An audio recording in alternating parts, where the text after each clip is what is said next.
Halo, di sini saya akan menjelaskan tentang pemahaman mengenai PR internasional.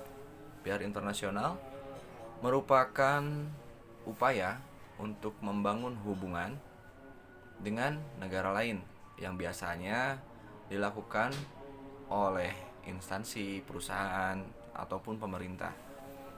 Adapun beberapa hal yang perlu diperhatikan untuk membangun PR internasional atau hubungan dengan negara lain.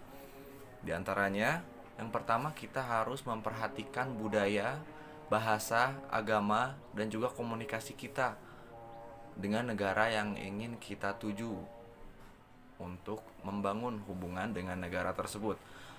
Lalu kita juga harus memilah dan memilih media yang akan kita gunakan agar hubungan yang ingin kita tuju atau negara yang ingin kita tuju untuk membangun hubungan internasional ini bisa berjalan dengan efektif. Lalu kita juga harus menyesuaikan pesan sesuai dengan kebutuhan apa yang ingin kita sampaikan untuk membangun PR internasional. Lalu kita juga harus menggunakan bahasa atau simbol yang dapat dipahami dan juga dapat dipahami oleh negara yang ingin kita bangun hubungan. Selanjutnya, yang terakhir mungkin kita juga harus responsif terhadap timbal balik apa pesan yang ingin mereka sampaikan kepada kita. Assalamualaikum warahmatullahi wabarakatuh. Perkenalkan, nama saya Muhammad Taufik Selamat. Di sini saya akan menjelaskan tentang saluran-saluran komunikasi yang biasa digunakan dalam PR internasional. Yang pertama ada media massa. Media tradisional ini tetap menjadi saluran utama dalam menyampaikan pesan kepada audiens global. Televisi dan radio misalnya digunakan untuk menjangkau audiens luas di berbagai negara. Jadi sampai saat ini masih digunakan ya. Kemudian ada media sosial. Dengan pertemuan internet, media sosial seperti Facebook, Twitter, Instagram, dan platform lainnya menjadi alat penting dalam PR internasional. Jadi media sosial ini memungkinkan interaksi langsung dengan audiens, penyesuaian pesan berdasarkan media atau budaya. Kemudian ada website dan blog. Banyak organisasi internasional menggunakan situs web dan blog sebagai pusat komunikasi untuk membagikan informasi resmi, laporan tahunan, dan berita terbaru. Jadi website yang dioptimalkan untuk audiens global dengan pilihan bahasa dan konten relevan di berbagai negara sangat penting. Ada juga newsletter. Jadi komunikasi langsung melalui email ataupun bulletin juga merupakan saluran yang efektif.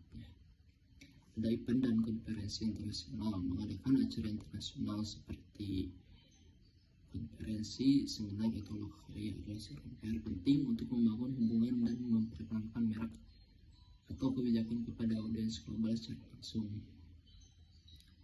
Kemudian ada public diplomasi dan komunikasi pemerintah ya. Pemerintahan menggunakan saluran seperti siaran internasional seperti Voice of America, BBC World Service, jadi untuk menjalin hubungan baik dengan negara lain dan membentuk persepsi internasional mengenai kebijakan atau budaya mereka.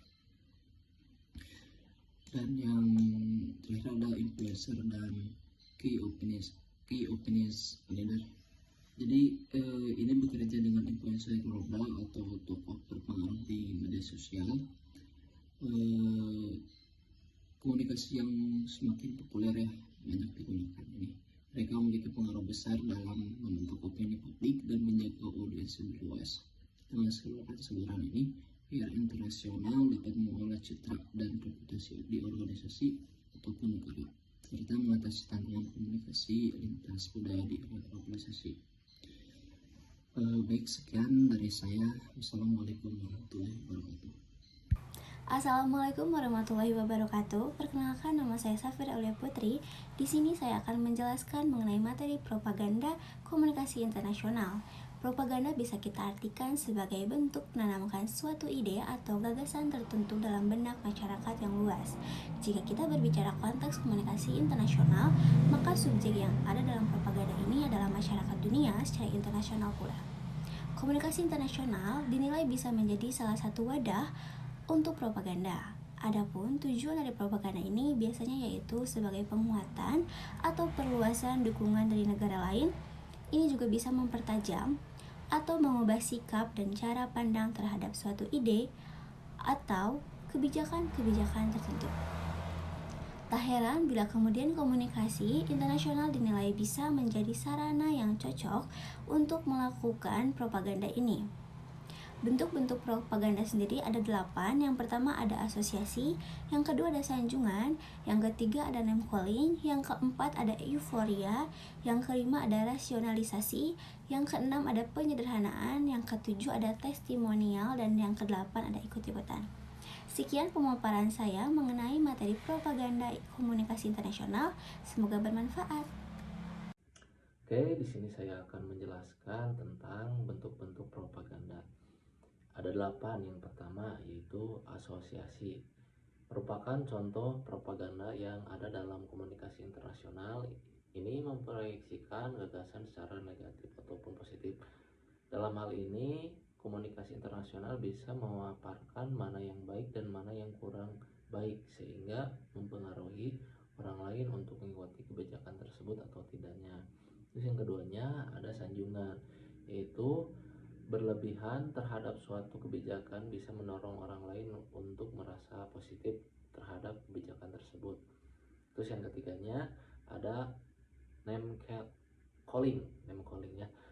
Itu name calling justru lebih banyak memaparkan kerugian, hal negatif, dan bahkan hal-hal yang kurang baik dari suatu kebijakan tersebut. Ini akan membuat masyarakat luas menilai yang negatif, sehingga mereka juga mengolok-olok atau tenggelam dalam propaganda yang dibuat. Selanjutnya yang keempat yaitu ada euforia. Itu merupakan suatu contoh propaganda yang berlebihan.